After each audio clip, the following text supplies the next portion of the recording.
realidades espirituales 5 ritualismo positivo y sanidad mental. Sobre la necesidad del ritualismo y la oración para la sanidad mental. El verdadero ecumenismo positivo no idolátrico. La mente humana consciente tiene un alcance severamente limitado. Nuestras mentes conscientes funcionan mejor cuando se centran en una sola operación a la vez. De acuerdo, en el mundo empresarial actual, la multitarea es el curso de acción elegido. Sin embargo, la multitarea está, por definición, condenada al fracaso. Las mentes fuertes pueden ser entrenadas para observar simultáneamente diferentes cosas y funcionar de diferentes maneras, pero ninguna de ellas es en realidad simultánea. Siempre estamos saltando de una cosa a otra. Nuestros periodos de atención son extremadamente cortos. Todos estos saltos desgastan la capacidad de la mente para concentrarse. En última instancia, nadie puede realizar múltiples tareas con la misma claridad y enfoque que cuando prestan atención a un solo proyecto de todo corazón. Compare el pensamiento humano con un láser. Cuando es afilado y puntiagudo puede cortarlo todo. Cuando se difunde y se deja que brille en todas partes, crea luz verdadera, pero ha perdido su poder de penetración. Nuestra conciencia humana fue diseñada para enfocarse únicamente. Así es como funciona mejor. Todos los que tienen cerebro han experimentado esto, aunque aquellos que no tienen cerebro no lo aceptarán. La mente inconsciente, sin embargo, opera por un conjunto completamente diferente de reglas de la realidad. Su orientación natural es múltiple. La mente inconsciente existe en una dimensión no encerrada por el tiempo y el espacio. Su reserva de comprensión supera con creces la mente consciente limitada. Como tal, lo que el inconsciente comprende en una fracción de segundo, la mente consciente necesita mucho tiempo para poder absorber. Desde el punto de vista del inconsciente, la mente consciente es solo una pequeña mota de conciencia. Ve la mente consciente como infinitamente pequeña. Si bien deseamos considerar que nuestras mentes conscientes pueden encerrar todo el universo, esto no es más que una ilusión arrogante. Nuestras mentes conscientes no son más que pequeñas motas de luz encerradas en un cuerpo y un mundo de oscuridad. No es que el cuerpo y el mundo sean inherentemente oscuros, porque ciertamente no lo son. Más bien, debido a que nuestras mentes conscientes tienen una comprensión tan insignificante de nuestro mundo, más aún, nuestra propia carne humana, todo lo que nos rodea nos parece oscuro, misterioso y peligroso. La conciencia es la máxima definición y el regalo de la vida. La vida se puede medir por lo consciente que es algo. Nuestros sabios antiguos han enseñado que todo en el universo, incluso los objetos inanimados, tiene conciencia. Incluso se dice que planetas enteros están vivos, conscientes de sí mismos y conscientes de la presencia del Creador. Es a través de esta colección de conciencia, percepción, conocimiento y entendimiento que podemos estar en contacto y comunicarnos con todo en el universo. Todo lo que necesitamos entender es el lenguaje común. El lenguaje común del universo no es el discurso subjetivo de una sola raza. Más bien es el mensaje universal de la conciencia. ¿Se acuerdan de la guerra de las galaxias? A través de la conciencia, uno puede aprender a sentir otras cosas, comunicarse con ellas e incluso manipularlas. En la Biblia, tenemos una historia contada sobre Elías el profeta. El cielo le dice que rece por lluvia, y así lo hace. Sin embargo, la forma de sus oraciones, como se describe, es muy inusual. Él no se limita a gritar, en nombre de Dios, que llueva, y llovió. Ciertamente no lo hizo. Elías comenzó a rezar, se detuvo y le preguntó a su asistente si se estaban formando nubes de lluvia. Cuando le dijeron que no, volvió a rezar. De nuevo, después de un rato, se detuvo y le preguntó a su asistente, ¿alguna nube de lluvia? El asistente dijo que vio una muy pequeña muy lejos. Una vez más, Elías vuelve a rezar, se detiene y le pide al asistente cualquier señal de lluvia. El asistente dice que esta vez están entrando las nubes.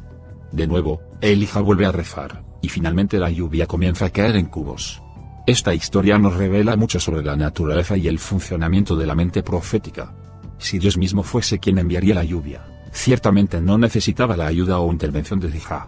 Al igual que en la historia de la creación, Dios simplemente podría haber dicho que exista y lo habría. Sin embargo, este no fue el caso. La lluvia no cayó al igual que si sucedió en la separación del mar de Cañas, el Mar Rojo.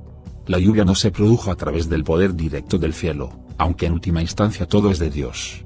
Esta vez, la lluvia fue traída por nada menos que el propio Elías. El profeta mismo controló la lluvia y la trajo. Esto es claro en la anterior historia, para aquellos que tienen la conciencia de leerlo y entenderlo correctamente. Elías no estaba simplemente rezando a Dios pidiéndole que enviara lluvia. Porque si ese fuera el caso, Dios habría respondido a Elías de inmediato y la lluvia habría caído milagrosamente. Dios no necesitaba tener una conversación prolongada con Elijah no tuvo que convencer a Dios para que enviara lluvia. Todo este tipo de pensamiento es mitología religiosa primitiva. Dios fue quien le dijo a Elijah que rezara por lluvia. Sin embargo, es la naturaleza de este tipo de oración lo que no podemos comprender. Elijah no estaba simplemente pidiéndole al cielo que enviara la lluvia. El propio Elijah estaba creando la lluvia y llevándola a su lugar. La oración de Elijah fue una oración activa, no meras expresiones de deseo. Elijah no habló palabras, se comunicó con conciencia. Fusionó su propia conciencia con la de Dios y luego habló a la naturaleza para combinar todos los elementos necesarios para crear una tormenta de lluvia.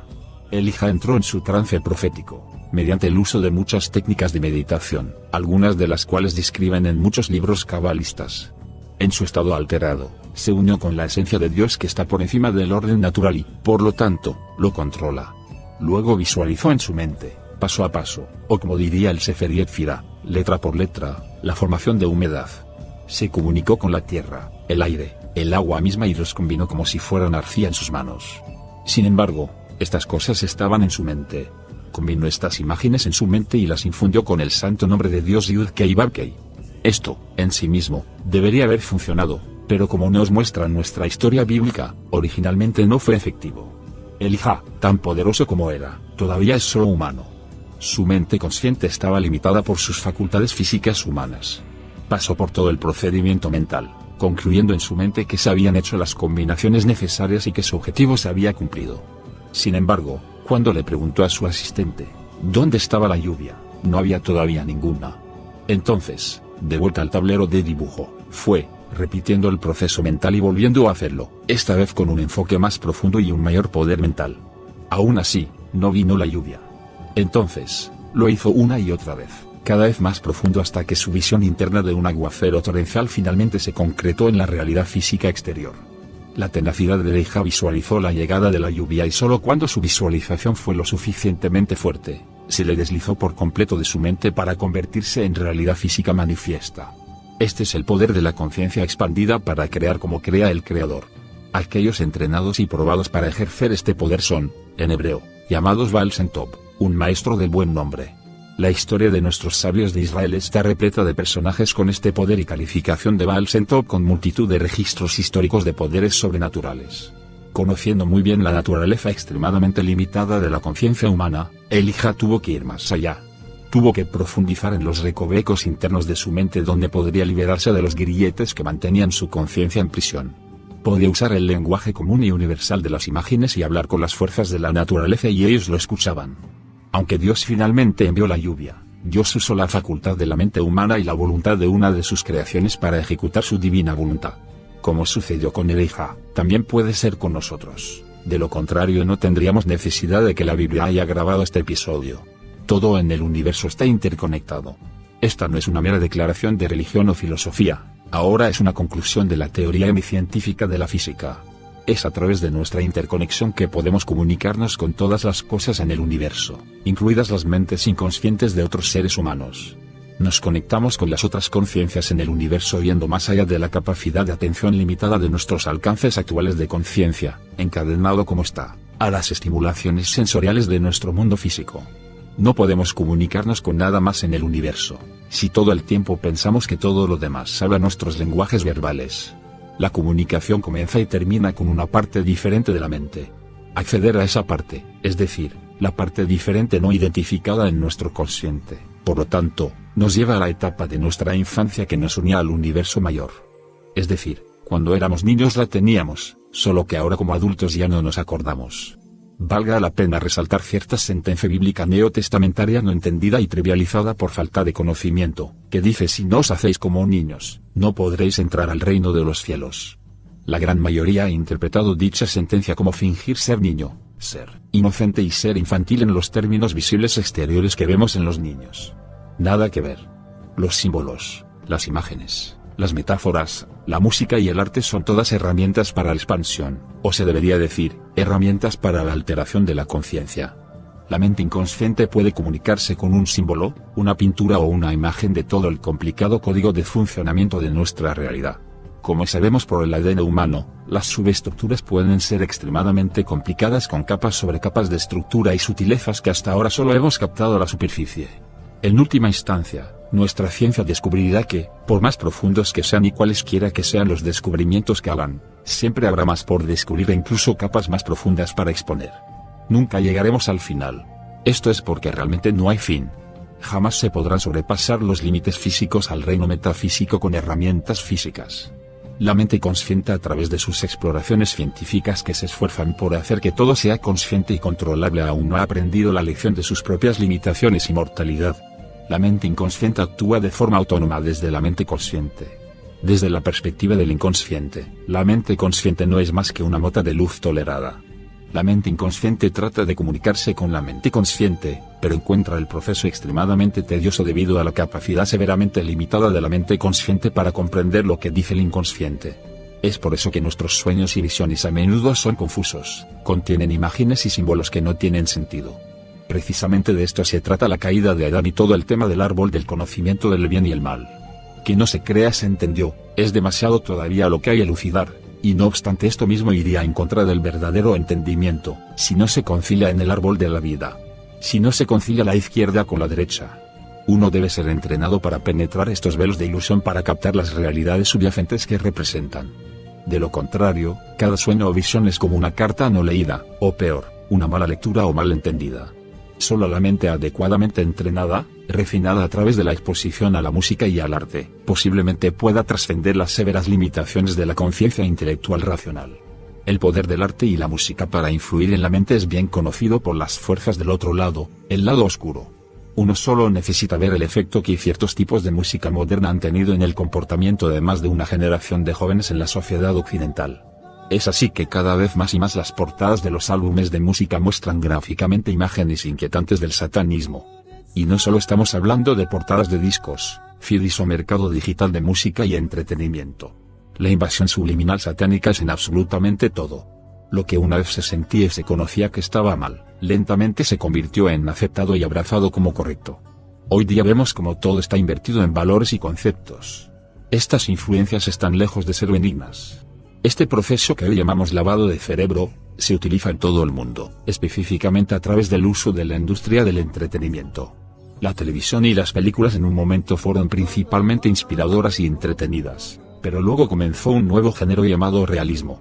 Esto introdujo todas las formas de imágenes de inmoralidad y violencia al público.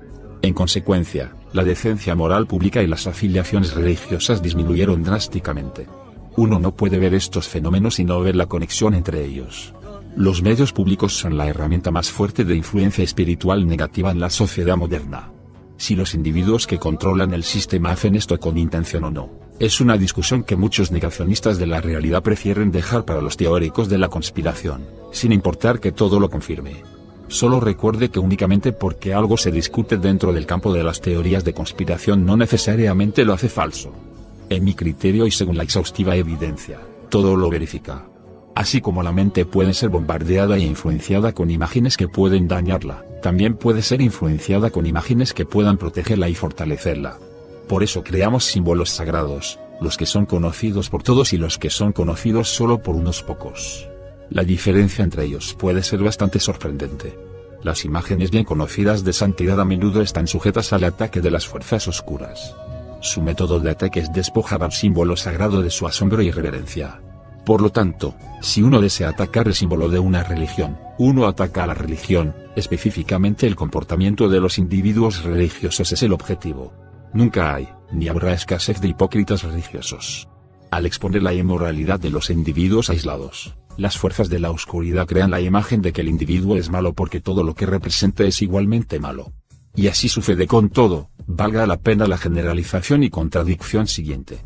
La generalización es una de las mejores y preferidas estrategias del otro lado para atacar y desvirtuar todo lo que tenga visos de razonable, coherente, decencia, bondad, verdad, etc. Su idea es pervertir todo. Nunca se abordan los hechos específicos, solo se pretende generalizar. Como dice un dicho popular, no se bota el bebé con el agua sucia con que se le bañó. Otros dicen, no se tira al bebé con los orines. Y si esto sucede en lo cotidiano, ¿qué decir de los esfuerzos doctrinales por alcanzar una verdad religiosa?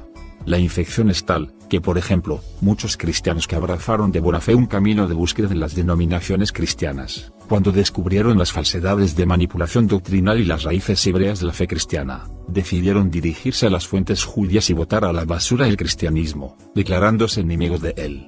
Igualmente sucede a la inversa de aquellos judíos que descubren los tesoros de las escrituras neotestamentarias, no falsificados, y abandonan el judaísmo. Ni lo uno, ni lo otro es inteligente.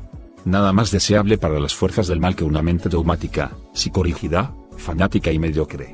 Así por ejemplo, mencionando religiones y creencias que se puede afirmar que no están poseídas por el mal en gran medida, aunque indudablemente sí contaminadas, este tipo de engaño terrible y dañino, establece que si un cristiano, budista o judío comete algún tipo de mala acción, lo hizo específicamente porque el cristianismo, el budismo y el judaísmo son malos y tienen la culpa. Valga la pena aclarar que en mi concepto, sí existen doctrinas que sí son satánicas y no pueden exculparse. A un nazi, por ejemplo, no se le puede disculpar por ser nazi. Hay algunas religiones por ahí, que prefiero no mencionar para no causar polémica. No hace falta decir que esta idea y esta actitud son estúpidas, ridículas y el colmo de la necedad arrogante, sin embargo, se acepta casi todo el tiempo como verdad. Esto sigue a la enseñanza nazi que decía, di grandes mentiras el tiempo es suficiente y la mayoría llegará a aceptarlas como verdad. ¿Cómo entonces diferenciamos el prejuicio malvado de una presunción razonable? La respuesta está en el análisis específico a profundidad de cada evento, afirmación, acusación o situación. Todo es factible de tener dos caras de la moneda. Lo peor es adherirse a la generalización sin ton ni son. Esta es una de las formas comunes utilizadas por el otro lado para nublar las mentes de los individuos buenos. Cuando se atacan símbolos religiosos conocidos, pierden la fuerza inconsciente de su influencia. La mente se llena de contradicciones. Por un lado, la mente identifica el símbolo con algo santo y bueno, y por otro lado, el símbolo llega a representar hipocresía y algo malo. Sin saber cómo interpretar mensajes contradictorios, la mente simplemente retira cualquier tipo de empoderamiento emocional del símbolo, dejándolo despojado e impotente. Esto ya ha sucedido en todo el mundo. Sabiendo bien cómo se pueden atacar y desacreditar los símbolos, muchos dentro de los círculos de la Torá y la Kabbalah auténtica se han esforzado durante mucho tiempo por mantener ciertos símbolos y sus significados en secreto. Hasta el día de hoy han tenido éxito con muchos. Cuando un símbolo sigue siendo un secreto, las fuerzas del oscuro, el otro lado, no pueden atacarlo porque no saben lo que significa. No tienen nada que arrojarle. Lo que hacen en cambio es atacar a aquellos que abrazan el símbolo, llamándolos miembros de un culto. La imagen negativa de los cultos es conocida por todos nosotros. Basta nada más que ver la fobia y ataque virulento que produce la palabra ocultismo en el cristianismo. También se ve en algo del judaísmo ortodoxo racionalista, aunque con menor virulencia. Sin embargo, lo que es un verdadero culto, negativo, y a lo que se nos enseña a condenar como culto o a atacar por ser culto, son cosas muy diferentes. No obstante, es claro que sí existen grupos ocultistas que son verdaderamente malos, y son cultos satánicos. Para quienes nos hemos tomado la molestia de investigar a fondo, con miles de horas de estudio comprometido las evidencias asequibles en la web sobre el ocultismo de las sectas secretas que manejan los hilos del poder en el mundo, es completamente verificable que se trata de ritos y cultos satánicos. Este es el poder y la influencia de las fuerzas oscuras en nuestro medio. Esto explica los prejuicios antisemitas, anticristianos y anti muchas otras cosas. Los símbolos secretos, conocidos solo por unos pocos, tienen la mejor oportunidad de supervivencia a largo plazo y también debido a su escudo de protección psíquica generan una gran reserva de fuerza del inconsciente. El siguiente símbolo a presentar representa la proclamación de la unidad y el reinado de Dios. Es un símbolo simple de un diamante azul estampado con el número 167 y debajo de él la palabra para siempre. La frase 167 para siempre puede llegar a tener un poderoso significado personal para las personas con fe en la unicidad de Dios. Es una declaración de fe y desafío ante los ataques ateos seculares. Debería ser usado cada vez que se ve la televisión y películas, cuando se escuchan cosas horribles en la radio, o cuando se las lee y se ven en internet. En el fondo de su mente visualice un diamante azul y silenciosamente repita, solo por el momento, 167 para siempre. Este número es simple de entender. Haga su dibujo y familiarícese con él. La gran declaración de nuestra fe en la Torá es que Dios es nuestro Señor y que Dios es uno. Esta es la esencia de la frase inicial de nuestra oración Shema Israel. Recitamos: escucha Israel, Dios es nuestro Señor, Dios es uno. Deuteronomio 6, 4, todos los días, 2 veces por día. Hoy, este grito es para que todo el mundo lo escuche, no solo para Israel. Las palabras hebreas Adonai Eloheinu, Adonai Ed, Dios es nuestro Señor y Él es uno, son numéricamente iguales a 167. Dios es nuestro Señor y Él es uno, esto lo abrazamos y proclamamos para siempre. Esta es la fuente de nuestra fuerza. Por lo tanto, en nuestra sociedad donde todo, incluso lo remotamente identificado como que tiene algún elemento judío, queda sujeto al antisemitismo, extraemos el antiguo llamado de la fe de sus orígenes étnicos y lo colocamos en un formato nuevo y aún fresco. 167 para siempre es el llamado de la fe y una proclamación de que servimos al cielo. Algunos lo condenarán como culto, pero ya sabemos de dónde proviene esa actitud. Otros lo aceptarán y permitirán que las palabras de la Torá se filtren en sus mentes y su conciencia, eludiendo todas las insinuaciones antisemitas sutilmente colocadas que la sociedad moderna y siempre ha puesto en cualquier cosa judía. Nuestro mundo está lleno de influencias contaminantes. Ya es hora de que creemos algunas influencias de protección para defendernos. Eso sí, ten cuidado con los ataques de los demás. Verás que vendrán. Esto solo muestra con certeza cómo sus mentes ya están sujetas a influencias que ellos mismos no conocen y ciertamente no entienden. Hay que aprender a mantenerse apartado o nunca nos daremos cuenta cuando hayamos sido absorbidos por parte de la multitud, es decir, las masas sin sentido. Al comprender ahora la naturaleza de la mente humana inconsciente para comunicarse con el lenguaje de los símbolos, ahora podemos ver por qué, a nivel consciente, siempre nos sentimos atraídos a realizar rituales simbólicos y similares.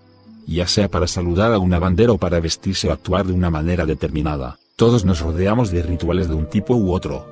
Incluso en los deportes profesionales, escuchamos historias de atletas que usarán solo un par de medias o ajustarán sus guantes de acuerdo con un procedimiento preciso. Cuando se les pregunta por qué hacen esto, simplemente responden y dicen que es afortunado. Ahora, en realidad, no existe la suerte o el azar. Nada simplemente sucede al azar. Sin embargo, cuando el atleta realiza su propio ritual de suerte, parece realizar un mejor trabajo que si se olvidara de hacerlo. ¿Por qué y cómo es esto? La respuesta no tiene nada que ver con el ritual en sí mismo, más bien tiene todo que ver con la fe que está imbuida en el ritual. Aquí llegamos al quid de la cuestión. Todos nuestros rituales son meros simbolismos. Por sí mismos no son más que simples actos sin sentido. Sin embargo, cuando el acto se combina con un sistema de creencias en la mente, el ritual sirve como un conducto para canalizar un depósito profundo de energía inconsciente hacia el mundo consciente, y hacia el rendimiento físico de uno. Por lo tanto, el ritual sirve como una herramienta de enfoque mental y canalización psíquica. Esto explica por qué todos los rituales cuando carecen de devoción interna, apego y fe no pueden realizar nada. Por otro lado, casi todos los rituales, cuando están imbuidos de contenido psíquico, cobran vida y pueden servir como una fuerte fuente de influencia.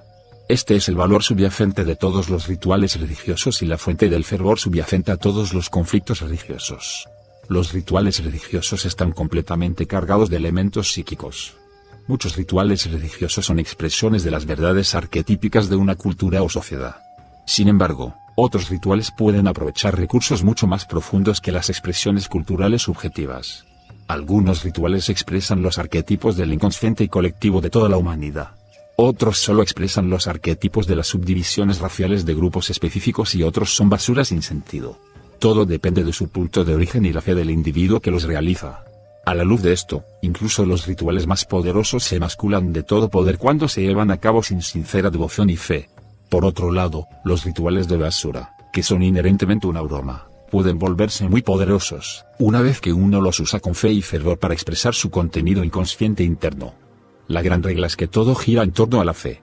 Este es un sólido principio psíquico y psicológico que se encuentra tanto en la Biblia, Habacuc 2:4, como en el Talmud, Makot 24, mas el justo por su fe vivirá. Todo lo anterior dejará a más un religioso sorprendido de su entendimiento y o le volverá aún más reactivo a cualquier explicación que ataque su doctrina dogmática. De nuevo y como siempre digo, tema muy extenso para aclarar, y mucho más cuando se trata de conectarlo con las doctrinas mesiánicas neotestamentarias no entendidas ni el cristianismo, ni el judaísmo tradicional, incluso hasta por cabalistas, siendo redundantemente demostrable de forma irrefutable. Demostrable que no lo entienden ni cristianos, ni la mayoría de los judíos, ni mesiánicos, ni muchos cabalistas, ni mucho menos advenedizos sin conocimiento, es de no creer. Por supuesto, las demostraciones jamás se encuentran en la superficie, ni de forma directa. Es mucho lo que toca profundizar, cruzar y escarbar.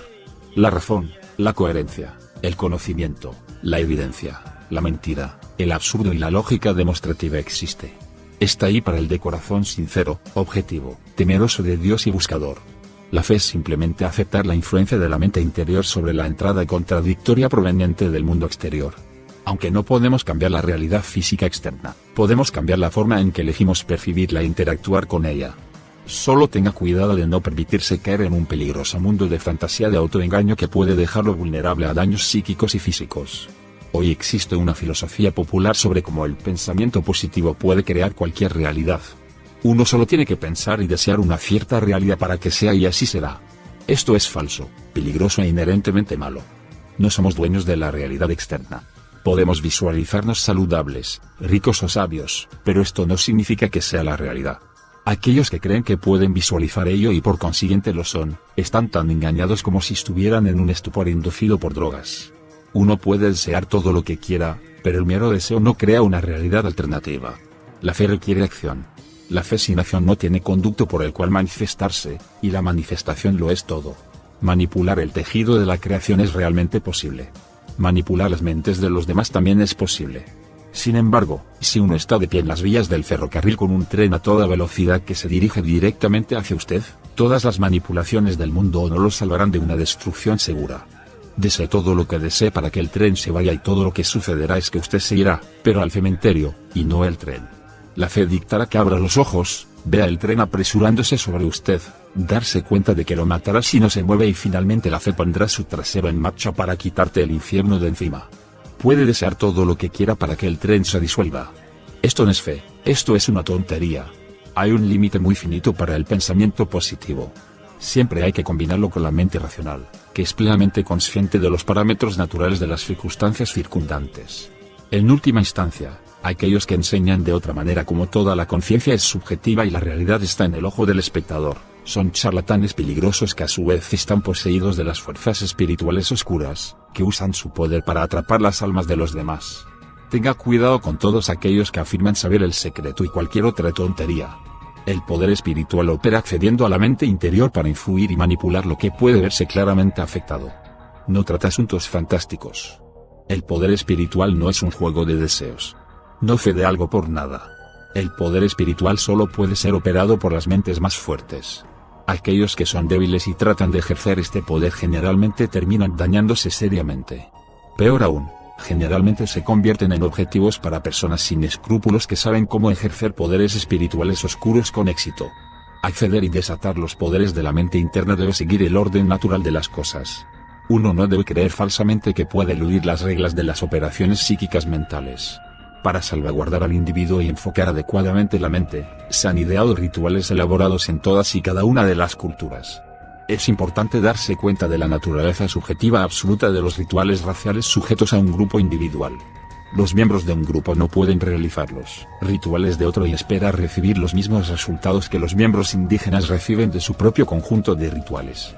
Esta es la razón por la cual, por ejemplo, muchos rabinos han advertido que para los no judíos observar rituales judíos específicos de la halajá, ley y jurisprudencia de la Torá, realmente puede dañar sus almas. Esto también explica por qué, por ejemplo, los judíos han elegido la muerte antes que la conversión, entendiendo conversión como algo extraño a la esencia de su alma, lo que significaría que adopten un nuevo conjunto de rituales ajenos a sus orígenes. Para hacerlo, matarían sus almas, y sus cuerpos los seguirían pronto. Los rituales son el lenguaje de la mente interior, el alma y la esencia misma de una persona. Es por esto que todos estamos tan simbólica y ritualmente inclinados. Sin ritual, la mente interna no tiene acceso al mundo consciente. Cuando ocurre esta desconexión, una parte dentro de nosotros muere. En el mundo secular, desprovisto de todo ritual significativo, vemos a numerosas personas que se hunden en la depresión y que de otra manera no pueden llevar una vida normal. Esto se debe a que han perdido el lenguaje de la comunicación con ellos mismos. Como tal, se cortan, se pierden y se ponen a la deriva. Esto también explica por qué las religiones rituales están disfrutando de un gran avivamiento. El judaísmo ortodoxo, así como otras religiones, con estilos de vida muy orientados al ritual, ven a un gran número llegar a sus puertas.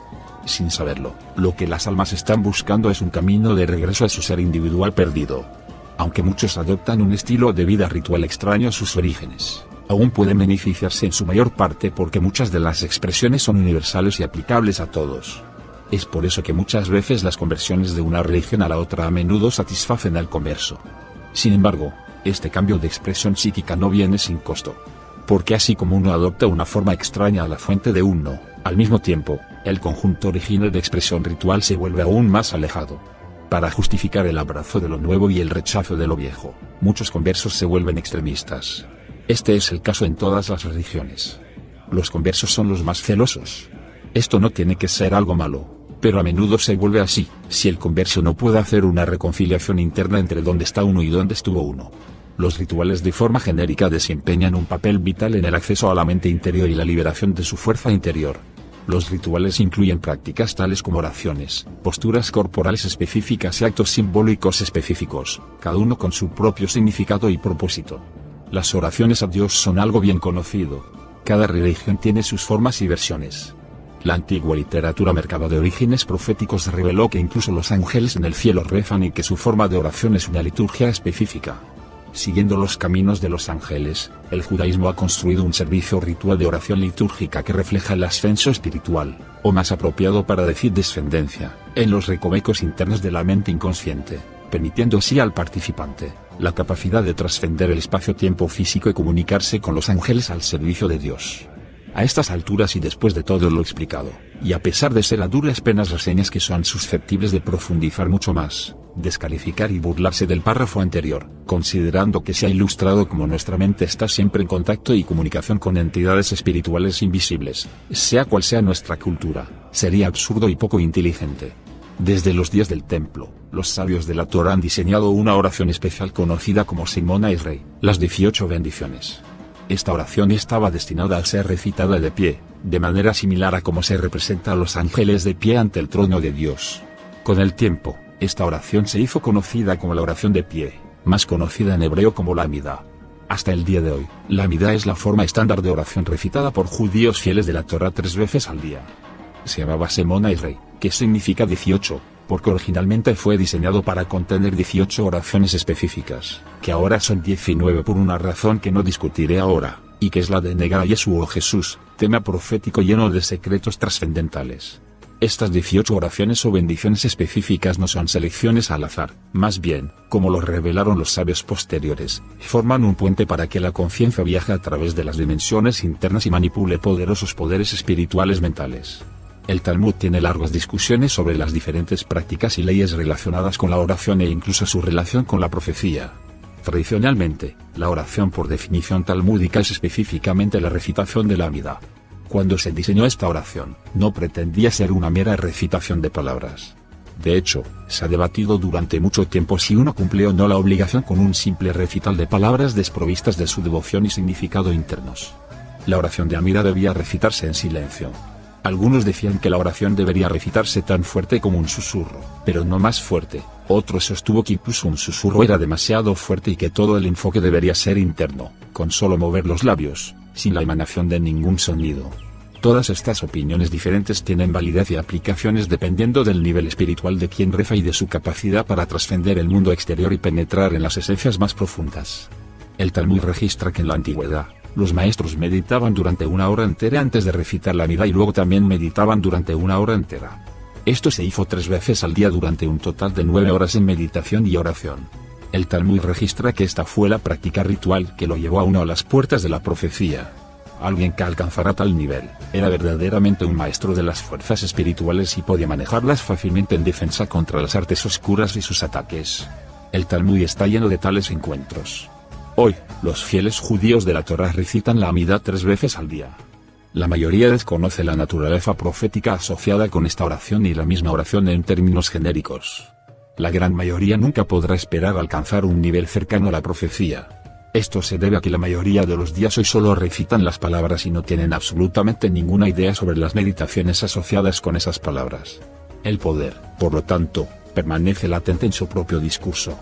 Aunque hoy en día se encuentran disponibles numerosos libros de oración cabalística que describen las meditaciones para la Amidá, pocos los estudian, incluso menos los entienden y aún menos captan el poder para empuñar la gran espada de Moisés. Los no judíos no pueden rezar la oración Amidá. La oración requiere que el que lo recita esté conectado a la subdivisión racial del inconsciente y colectivo de los formateadores de la oración. Por supuesto, las almas extranjeras pueden injertarse mediante conversiones adecuadas. Sin embargo, Debo enfatizar aquí la palabra apropiado. A menos que uno abrace completamente la nueva psique, uno nunca la abraza en absoluto. Es decir, aquí se aplica el lema o todo o nada. Es por eso que todas las conversiones al judaísmo que no implican un compromiso total de vivir una vida siguiendo la ley de la Torá y dedicadas al estudio de la misma no son conversiones en absoluto. La conversión debe ocurrir en el nivel psíquico antes de que pueda ocurrir en el mundo físico. Los sabios dicen que la oración es una de las cosas más grandes y fuertes del mundo. La oración funciona porque fundamentalmente es la rendición del ser inferior a un poder superior. El poder más alto que uno aprovecha antes del contacto con Dios es el contacto con el propio depósito interno de fuerza psíquica. Es por eso que la oración funciona para todos, independientemente de su religión.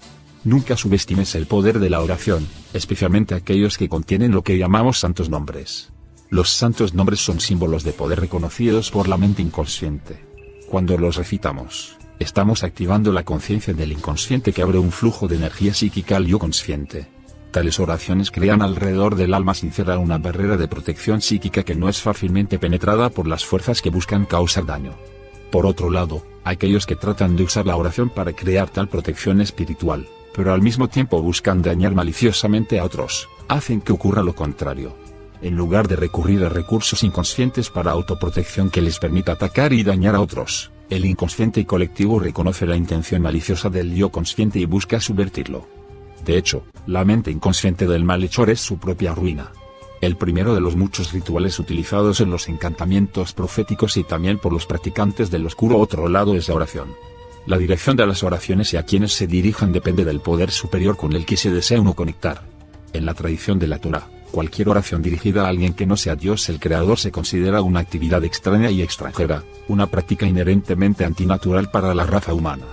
Tal actividad extraña en hebreo se llama avodah zará, servicio extraño, y es el término hebreo tradicional para idolatría. Los rituales de oración en el contexto de los servicios de oración tradicionales o los recitados en reuniones privadas o pequeñas pueden tener un efecto tremendo para salvaguardar a uno contra el ataque psíquico negativo. Sin embargo, la oración debe ofrecerse con sinceridad. La oración debe venir del corazón, la esencia más profunda del deseo humano. Estas son las oraciones que se escuchan en el cielo. Cuando realizamos cualquier actividad, primero debemos dedicarla a Dios. Hacemos esto recitando una pequeña y simple proclamación. Por el bien de la unidad del Santo, bendito sea Él, con amor y asombro. He aquí que estoy a punto de realizar esta acción. He aquí que hago esto por el bien del cielo. Que mis acciones sean agradables y aceptables a los ojos de Dios. Esto se puede recitar antes de cualquier cosa, sin embargo, debe hacerse con sinceridad y significado y no solo con una mera recitación de palabras. La intención de uno significa todo. La mera recitación de palabras vacías e impotentes no significa nada. Otro poderoso conjunto de oraciones rituales son el libro de los Salmos. Estas poderosas palabras, muchas escritas por el rey David, tienen un efecto muy relajante en la mente y el alma. Quien necesite cualquier tipo de apoyo emocional debe leer salmos regularmente. Cuanto más se enfoca en Dios en la vida diaria, mayor es la barrera de protección contra el ataque de las fuerzas oscuras del otro lado. Recuerde, el otro lado oscuro busca atacar la mente inconsciente con imágenes e impresiones de miedo y preocupación. Quien confía en Dios, por otro lado, no tiene espacio para tales temores y preocupaciones. Si iban a venir, uno con fe en Dios recita oraciones o lee salmos para calmar su alma nerviosa. De esta manera, el poder interno se vuelve manifiesto. El ser interno de uno en su plano dimensional único, conoce el camino hacia el trono divino. Hace la conexión. Uno tiene que entregar no solo a la mente consciente, sino también el deseo consciente para que la fuerza superior se manifieste. Los propios deseos personales son un obstáculo que impide que la fuerza superior interna se materialice. Por lo tanto, en la oración, siempre recitamos, no mi voluntad, sino que se haga tu voluntad. En cambio, el oscuro practicante oculto del otro lado deseará expresarse sobre las mentes de los demás. Esta es una forma de ataque y esclavitud. Aquellos igualmente entrenados en el buen uso del lado bueno de las artes psíquicas espirituales pueden defenderse fácilmente y dar golpes severos a sus enemigos. Los profetas bíblicos fueron los más grandes de estos adeptos. Sin embargo, para las personas simples como nosotros hoy, que no cultivan los poderes espirituales de los profetas bíblicos, nuestra mejor protección es el ritual más fácil. Esta es la oración, la rendición a Dios y permitirle luchar en nuestras batallas. Si bien este es el primer paso, hay mucho más que podemos hacer para protegernos y al mismo tiempo acercarnos al cielo, lo que nos hace espiritualmente más fuertes y más capaces de enfrentar la embestida de sutiles ataques psíquicos que enfrentamos a diario. Por ahora, Aprender a rezar. Todos deberían leer los salmos. Si uno es judío, entonces uno debería comenzar a recitar la vida tradicional. Hay que abrir el corazón para buscar y unirse al cielo. Puede uno encontrar el camino arduo y largo, pero no lo encontrará decepcionante. Todo lo que aprenderemos girará en torno a esta base. Todo lo que construyamos a partir de aquí se basará en la piedra angular de la oración. Basado en enseñanzas de R. Ariel Bar Zadok y otras fuentes de Torah. David Saportas, Líbano.